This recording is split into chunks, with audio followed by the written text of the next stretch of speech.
What's up, y'all? Hope you're all good and in good spirits. And if not, I hope you guys really get there. You know, we want to live by other people's happiness next to it, not their sadness and suffering. So if you are sad and suffering, um, I really hope things tip and you experience joy and happiness. Man, it's about to be hotter than the movie theaters in the 90s when Colors came out. It's about to be hotter than the little corner liquor stores in the hood on a Friday night. It's about to be hotter than a paisa bar on a Saturday night after they all got paid. I don't know if you guys have been to a paisa bar. There's one right here in Sacramento on Franklin Boulevard called La Pantera. And I've been to it a couple times. And the folks who own it, I don't know if they still own it. They were friends of my dad. Like when he went to prison, they would go visit him. When he paroled, he came and lived with them, not with us. You know, we were tired of him, but those were his friends. And I've been to that bar not through him, just like with other relatives who like kicking it like that. And one thing I'll say about a paisa bar, you know what? I'll tell you that story after I'm done talking about the heat. So it's gonna be really, really hot today. I'm up early. I've opened all the windows and I have fans blowing the outside air into the house because I'm gonna try and get it as cool as I can naturally. And then I'm gonna lock everything up, crank up the AC to get it as low as I can before it starts getting hot. That will make your AC work less to keep up than if you turn it off and then try to cool things down and then turn it off and cool things down. The key is to try to get your house as cold as possible before it starts warming up. And then closing everything so the sun don't get in. I might go out if it's early enough and hose down my roof real quick, which I think kind of helps as well. I might have to look into that to see if any research has ever been done on that and if it makes a difference or if I'm wasting my time. So that could help you save some money. You know, I'm not penny wise because I do like waste money often. You know, I buy those friggin' salad packs all the time, and for like 5 months, I would buy 2 a week, and I would throw away 2 a week because I never got around to eating salads. I would put like lettuce and tomatoes and onions in my sandwiches and in my food, but like the actual salad packs, I just throwing them away. And then I started telling my kids, hey, for lunch, you guys are eating salad packs, so we don't throw them away no more. But in the interest of saving money and coping with this heat, not working your AC so much that maybe it breaks down and leaves you stuck, I encourage you, if you can, get up early in the morning, open everything up. If you have a fan, put it near an open window in reverse. Blow the air in. It's blowing on me, so it's drying out my throat. And that'll help your AC not work as hard. It could help you save money and be comfortable. Now, back to the paisa bar story. So I went to La Pantera. And one thing that tripped me out was that when we got there, there was no music playing, right? And the beers, the drinks, they were a little bit more pricey than that, like white nightclubs or Chicano nightclubs where English music and rap is being played. And yet, like, everybody had buckets of beer. They had these buckets full of ice. And the ratio of men to women was like pretty high. There was a lot of more dudes than women there. And as I walked in, I saw one lady who I thought was actually my cousin. And this particular cousin, she's a big girl. She probably weighs like 350. And she's kind of like out there, like a little bit. She's a little out there. And when we walked in, I was like, "Oh, look, our cousin so." And then like everybody looked, and then they're like, "Oh, that's not her." And then there was a little giggle, and then we went to our table. Right? It was like me and my cousins, and so it was my girl cousins, and so we sit down, and then the music comes on. And then some dudes came over and asked me if they could ask them to dance. And I'm like, man, those are my cousins. You know, it's all good. So they went and danced. And then I went and danced. Like they pulled me along with them, right? And then what stood out though was that every motherfucking person in that bar, every single one that was there for the weekend, got up and danced.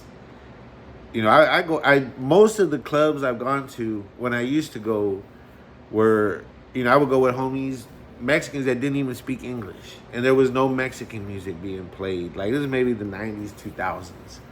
I used to go to clubs a lot. You'd get a lot of wallflowers, and maybe when the music was at its highest, you could get half, a third of the crowd out there dancing. The other half is like at tables trying to pick up on girls, at the bar posing, trying to be cool, wallflowers. You had this variety. In the paisa bar, every person down to the last one put their drink down, got up, and danced. And they got hot to the motherfucker in there because it was summer. And I think they had a kitchen going too. Well, maybe the kitchen they didn't have going.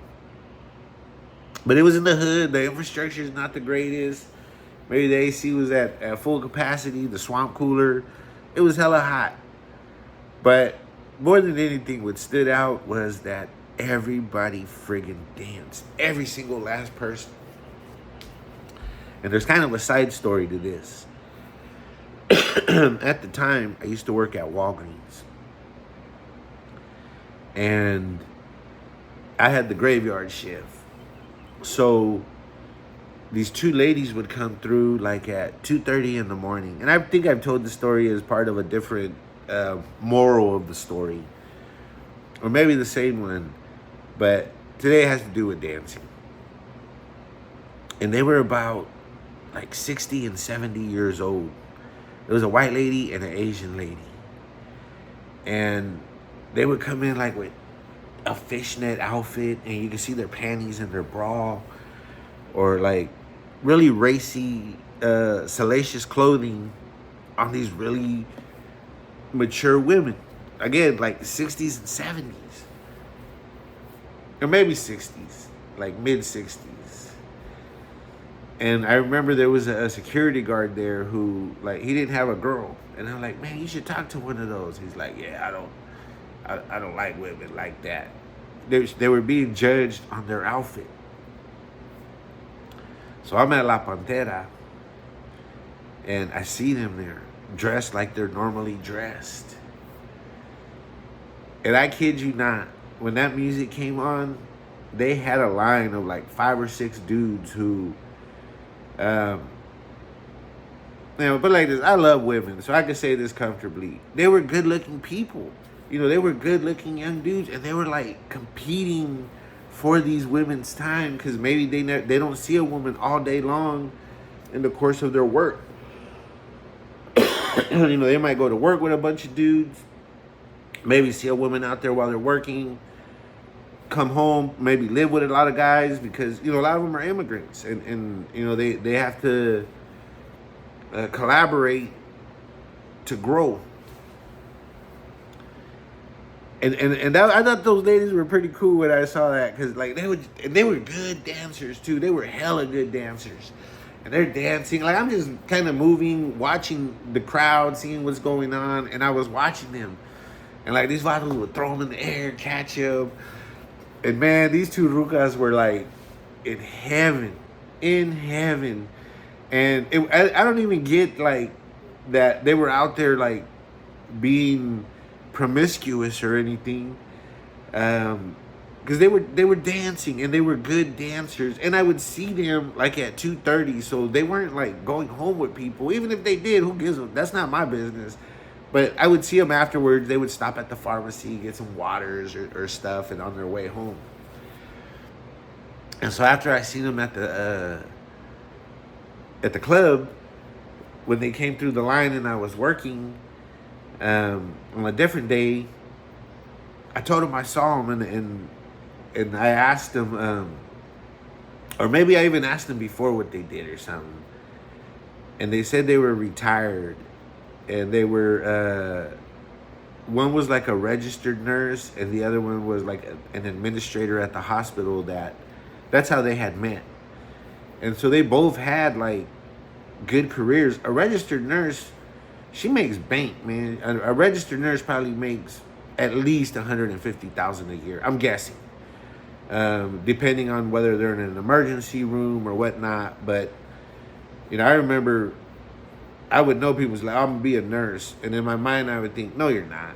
You don't even fucking, you flunked out of algebra, homie. And to be a registered nurse, not only is it a really hard university curriculum, but the last I remember, there was a lottery for that shit because so many people wanted to get in. You had to apply and then hope you get the lottery to go to a good nursing school. So these were professional women who had professional careers and had made it and were just free. You know, they weren't trying to be these. They were raging against the dying of the light, and I really admired them for how they were going off into the sunset. You know, they were going off having a good time. And so, because this thing was about the heat, and I said it's hotter than a paisa bar in the summer. That's why I said it, because, man, I was in there sweating bullets.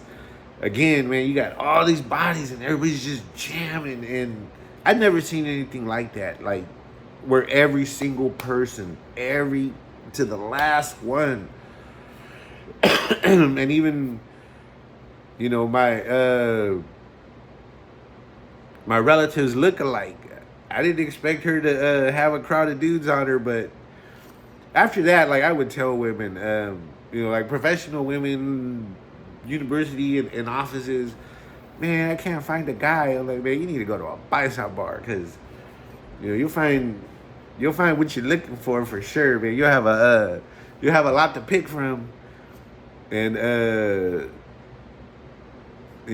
least you'll go home tired from a lot of dancing. So I would always tell, like, these women in offices and whatnot, they say, man, it's so hard to find some.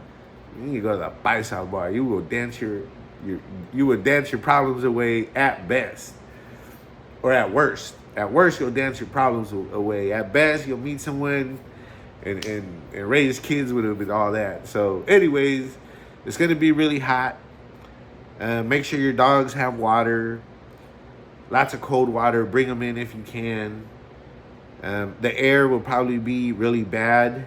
I made a video before about a box fan, and you could put a furnace filter, one of these,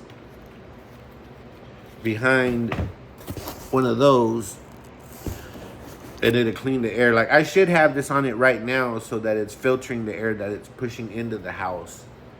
And around 8:30, I'll lock everything up, turn the AC on like full blast, and then once it makes the house cold, I'll set it for like, I don't know, 77, 78. I'll leave it kind of warm because, I don't know, I like to waste my money on salad packs I never eat, so I gotta conserve all the energy. Anyways, I hope you guys have a beautiful weekend. I did make another video about cussing and communicating, and how I think that when you cuss, and I cuss, it could turn some people off who could otherwise be very supportive of one's message.